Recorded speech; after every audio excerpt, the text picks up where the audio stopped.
നമസ്കാരം. നിമിഷപ്രിയയ്ക്ക് മാപ്പില്ല എന്ന് തലാലിന്റെ കുടുംബം, തലാലിന്റെ സഹോദരൻ അടക്കമുള്ള കുടുംബം പറയുന്നു. അവരെ കുറ്റം പറയാൻ പറ്റില്ല.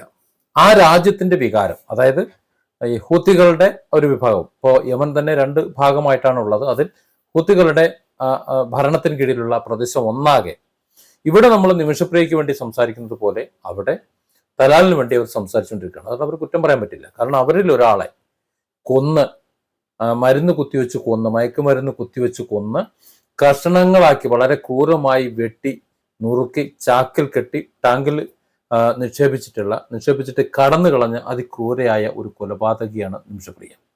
ഒരു കാരണവശാലും നമുക്ക് അവരെ കുറ്റപ്പെടുത്താൻ പറ്റില്ല. പിന്നെ എന്തുകൊണ്ടാണ് ഇടപെടുന്നത്? കാന്തപുരം അടക്കം മുഴുവൻ ആൾക്കാരും പിന്നെ എന്തിനാണ് ഇടപെടുന്നത്? ഒരു സാധ്യതയുണ്ട്.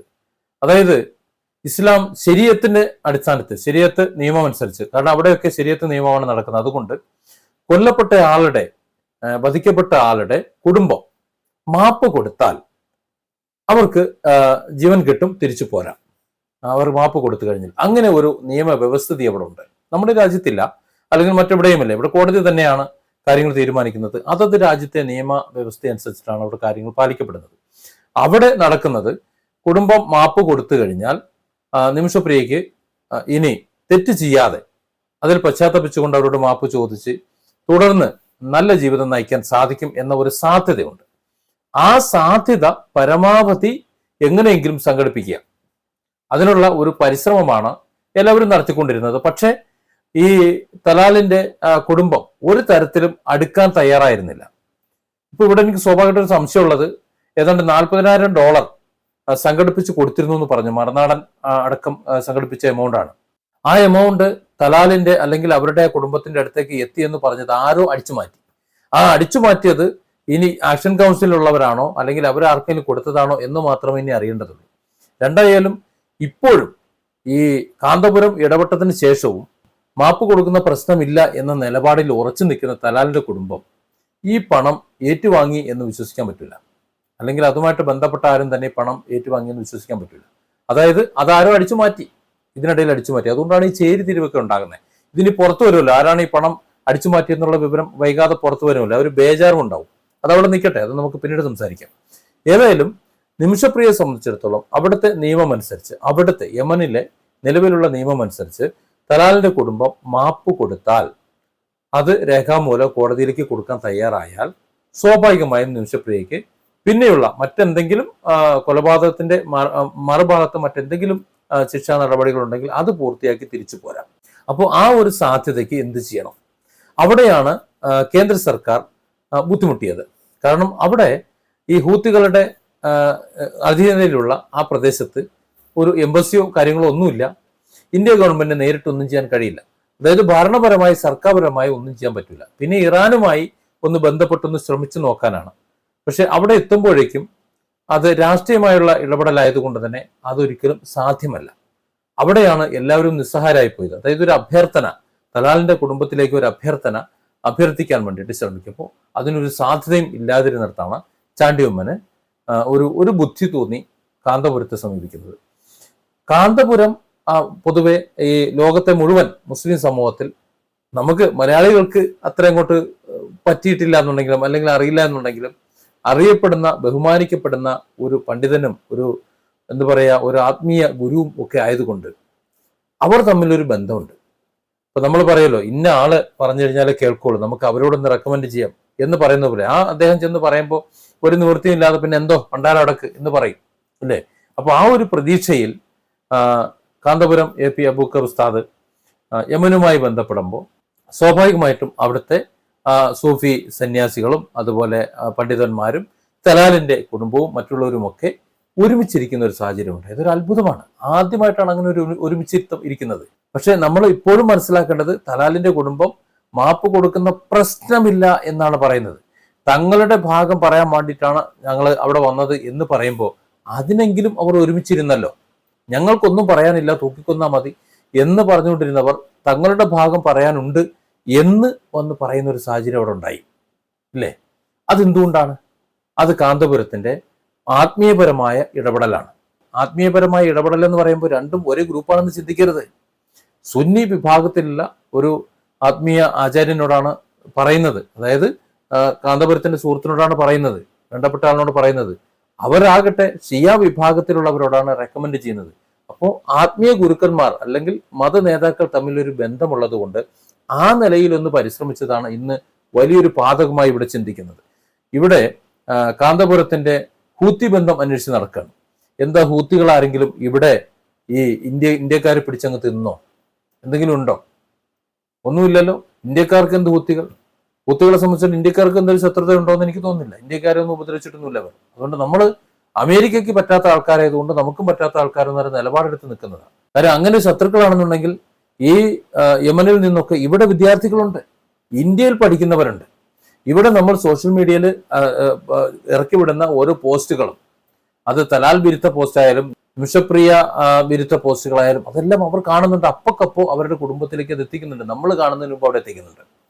അപ്പൊ ഇവിടെ നമ്മൾ മനസ്സിലാക്കേണ്ട എത്രയേ ഉള്ളൂ, ഒരു സാധ്യത നമ്മൾ മുതലെടുക്കാൻ ശ്രമിക്കുന്നു. അതിന് കാന്തപുരം ഉസ്താദ് ഒരു കാരണമാകുന്നു. അപ്പൊ ചോദിക്കും, നിമിഷപ്രിയയെ മോചിപ്പിച്ചു കൊണ്ടുവരാൻ സാധിക്കുമോ? സാധിക്കും. കാരണം തലാൽ മഹദിയുടെ കുടുംബം, ആ കുടുംബം ഒരുപക്ഷെ സമ്മതിച്ചില്ലെങ്കിൽ കൂടി നിമിഷപ്രിയയുടെ ജീവൻ രക്ഷിച്ചെടുക്കാൻ സാധിക്കും. അത്രത്തോളം ബന്ധം അവർക്കുണ്ട്. കാരണം അവിടുത്തെ കോടതി ആയാലും അല്ലെങ്കിൽ അവിടുത്തെ മറ്റ് ഭരണ സംവിധാനങ്ങളായാലും അവരൊക്കെ മതപരമായ ചട്ടക്കൂടിൽ ഒതുങ്ങിയാണ് നിൽക്കുന്നത്. അവർക്ക് ആത്മീയ ഗുരുക്കളും മറ്റുള്ളവരും ഉണ്ട്. അവരുമായി ബന്ധപ്പെടുന്ന ആൾക്കാർ, ഇവിടെയുള്ള APA ഉസ്താദിനെ പോലെയുള്ളവർ അവരുമായിട്ട് ബന്ധപ്പെടുമ്പോൾ സ്വാഭാവികമായും വധശിക്ഷ ഒരുപക്ഷെ ഒരു അപ്പീലിലൂടെ അല്ലെങ്കിൽ ഇനി അത് റദ്ദ് ചെയ്യപ്പെടാനും സാധ്യതയുണ്ട്. വധശിക്ഷ വേണ്ട എന്നങ്ങ് തീരുമാനിച്ചാലോ തലാലിന്റെ കുടുംബം എന്ത് ചെയ്യാൻ പറ്റും? ഒന്നും ചെയ്യാൻ പറ്റില്ല. അതല്ല, വധശിക്ഷ വിധിച്ചേ പറ്റുള്ളൂ എന്ന് അവിടെ ഒരു സമരം നടത്താം, നമ്മളിവിടെ നടത്തുന്നത് പോലെ. ഇപ്പോഴത് അവിടെ നടക്കുന്നുണ്ട്.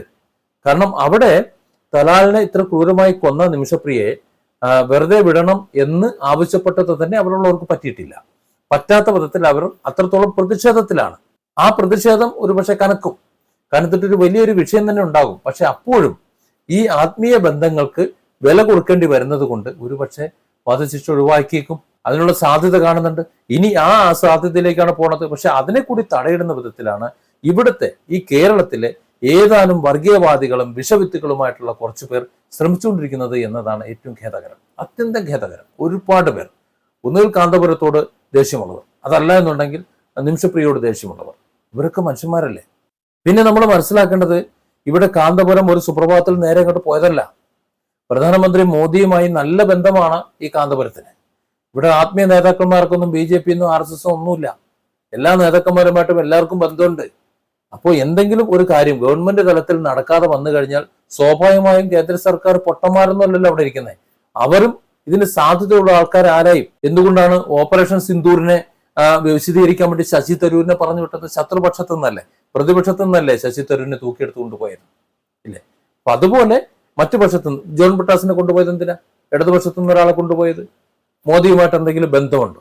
അപ്പോൾ ഓരോ മേഖലയിലും പോകാൻ ക്വാളിറ്റിയുള്ള ആൾക്കാർ ആരൊക്കെയാണ് എന്ന് സർക്കാരിന് അറിയാം. സർക്കാരിന് മുന്നിലാണല്ലോ അവരൊക്കെ ഉള്ളത്. അവരെ പ്രയോജനപ്പെടുത്തും. തങ്ങൾക്ക് സാധിക്കാത്തത് നേരെ ചൊവ്വയെ നയതന്ത്ര ബന്ധത്തിലൂടെ നടക്കാൻ സാധിക്കാതെ വരുമ്പോൾ സ്വാഭാവികമായിട്ടും വളഞ്ഞ വഴി നോക്കും. അങ്ങനെ വളഞ്ഞ വഴി AP ഉസ്താദിനെ തെരഞ്ഞെടുത്തു. അദ്ദേഹം അത് ഭംഗിയായിട്ട് നടപ്പിലാക്കി.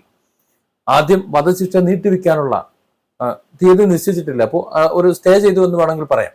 ആ നിലയിൽ നീട്ടിവെക്കപ്പെടുന്ന ഒരവസ്ഥയിലേക്ക് കൊണ്ടെത്തിച്ചു. ഇനി ചർച്ചകളാകാം. തലാലിന്റെ കുടുംബത്തെ അനുനയിപ്പിച്ച് കൊണ്ടുവരാൻ പറ്റും. പെട്ടെന്ന് ചാടിക്കേറി പറയാൻ പറ്റില്ല. കാരണം തലാലിന്റെ കുടുംബത്തിന് ഞങ്ങൾ മാപ്പ് കൊടുക്കുന്നു എന്ന് പറഞ്ഞാൽ അവിടെയുള്ള മറ്റുള്ളവർ തലാലിന്റെ കുടുംബത്തെ വെച്ചേക്കൂല, അവർ കയറി അരിയും. കാരണം അത്രത്തോളം വളരെ വൈകാരികമായിട്ടുള്ള വിഷയമാണ്. ഇവിടെ നമ്മൾ മറ്റുള്ളവരെ ഒരുപാട് പേരുണ്ടല്ലോ, കാരണം ഒരു വധക്കേസിലെ ഷെറിനായാലും കഷായം ഗ്രീഷ്മയായാലും ഇവരെയൊക്കെ നമ്മൾ എങ്ങനെയാണ് കാണുന്നത്, അതുപോലെ തന്നെയാണ് അവിടെ നിമിഷപ്രിയ അവർ കണ്ടുകൊണ്ടിരിക്കുന്നത്. ഇവിടെ ഒരാള് ജീവരെന്ന് കിടന്നുള്ളവരുടെ ഇറങ്ങിയപ്പോൾ അറിയാലോ ഇവിടെ നമ്മൾ ഒച്ചവിളി ഉണ്ടാക്കിയത്. അതുപോലെ തന്നെ ഇവിടെ ഒച്ചവിളി ഉണ്ടാക്കുന്നുണ്ട്. അതുകൊണ്ട് വളരെ പെട്ടെന്ന് ഒരു സുപ്രഭാതത്തിൽ നിമിഷപ്രിയയ്ക്ക് മാപ്പ് കൊടുക്കുന്നു എന്ന് പറയാൻ തലാലിന്റെ കുടുംബത്തിനും പറ്റില്ല. ഇത് പ്രഷർ ചെയ്ത് സമൂഹത്തിൽ അവർ ഇന്ന് അനുഭവിച്ചുകൊണ്ടിരിക്കുന്ന ആ അനുഭവങ്ങളെ ലഘൂകരിച്ചുകൊണ്ട് ക്രമേണ രണ്ട് രാഷ്ട്രങ്ങൾ തമ്മിലുള്ള ബന്ധമാണ്, രണ്ട് ആത്മീയ ഗുരുക്കന്മാർ തമ്മിലുള്ള അല്ലെങ്കിൽ ആത്മീയതയിലുള്ള ഒരു ബന്ധമാണ്. അതൊക്കെ വഷളാകാതിരിക്കാൻ വേണ്ടി നമുക്ക് വിട്ടുവീഴ്ച ചെയ്യാം. അത് ഇസ്ലാമിൽ അനുവദനീയമാണ്. ആ വിട്ടുവീഴ്ചയും ക്ഷമയും ഒക്കെ ഈ ഈമാന്റെയും വിശ്വാസത്തിന്റെയും ഒക്കെ ഒരു ഭാഗമാണ് എന്ന് അവരെ ബോധ്യപ്പെടുത്തി ക്രമേണ ഇതിൽ നിന്ന് മോചിപ്പിച്ചു കൊണ്ടുവരാമെന്നാണ് കരുതുന്നത്. അതിന് വിഘാതമാകുന്ന വിധത്തിൽ നമ്മുടെ ഈ കൊച്ചു കേരളത്തിൽ നിന്ന് ഒന്നും അങ്ങോട്ട് എത്താതിരുന്നാൽ മതി. അത് മാത്രം നമ്മൾ നോക്കിയാൽ മതി. ഒരു ജീവനല്ലേ രക്ഷപ്പെട്ടു പോയിക്കോട്ടെ. അവിടെ കാന്തപുരമാണ് ഇടപെടേണ്ടത് കൊണ്ടാണ് അദ്ദേഹം ഇടപെട്ടത്. ഇനി നരേന്ദ്രമോദിയോ അല്ലെങ്കിൽ യോഗി ആദിത്യനാഥോ ഏറെ ഇടപെട്ട് കഴിഞ്ഞാൽ നടക്കുന്ന സ്ഥലമാണെങ്കിൽ അവർ ഇടപെട്ടേനെ. ഇവിടെ അവർക്ക് ഇടപെടാൻ കഴിയില്ല. ഇവിടുത്തെ അന്തരീക്ഷം ഇതായത് കൊണ്ടാണ് കാന്തപുരത്തിന് ഇടപെടുത്തേണ്ടി വന്നത്. അല്ലാതെ കാന്തപുരം ഒരു മുസ്ലിം ആയതുകൊണ്ടല്ല, നിങ്ങൾ അങ്ങനെ കരുതണ്ട. ഇവിടെ ഒരു മുസ്ലിം ഒരു ഹിന്ദുവിനെ സഹായിക്കുന്നതോ ഹിന്ദു ഒരു മുസ്ലിമിനെ സഹായിക്കുന്നതോ ഒന്നുമല്ല. ഒരു മനുഷ്യൻ, ആ മനുഷ്യന് മറ്റൊരു മനുഷ്യന്റെ ജീവനെ കാത്തു സൂക്ഷിക്കാൻ, സംരക്ഷിക്കാൻ ഒരു അവസരം കിട്ടുമ്പോൾ, അത് ഒരാൾ ആവശ്യപ്പെടുമ്പോൾ, ഒരു കൂട്ടം ആൾക്കാർ ആവശ്യപ്പെടുമ്പോൾ അത് പറ്റില്ല എന്ന് പറയാൻ തക്കവണ്ണം മനുഷ്യത്വം മരവിച്ച ഒരാളല്ല AP ഉസ്താദ്. അതുകൊണ്ടാണ് ചാണ്ടി ഉമ്മൻ അത് പറഞ്ഞപ്പോൾ ചാടിപ്പുറപ്പെട്ടത്. സർക്കാരും ആവശ്യപ്പെട്ടിട്ടുണ്ടാവും എന്നാണ് എനിക്ക് തോന്നുന്നത്. കാരണം സർക്കാരും ഒന്നും പറയുന്നില്ല, AP ഉസ്താദ് ഒന്നും പറയുന്നില്ല. അതുകൊണ്ട് തന്നെയാണ് നമുക്കൊരു വിവരം കിട്ടാത്തത്. ഏതായാലും യമനുമായി ബന്ധപ്പെട്ടത് ഒരു വിജയം തന്നെയാണ്. ഈ മരണം, തൂക്കുകയർ മാറ്റിവെച്ചത് ഒരു വിജയം തന്നെയാണ്. ഇനി അടുത്ത തീയതി നിശ്ചയിക്കുന്നതിന് മുമ്പ് തന്നെ ഒരു പരിഹാരം ഉണ്ടാകും എന്ന് തന്നെ പ്രതീക്ഷിക്കുന്നു. നമ്മൾ മലയാളികൾ ഒന്ന് മനസ്സുവെച്ചാൽ. Different angles. Don't forget to subscribe and support this channel.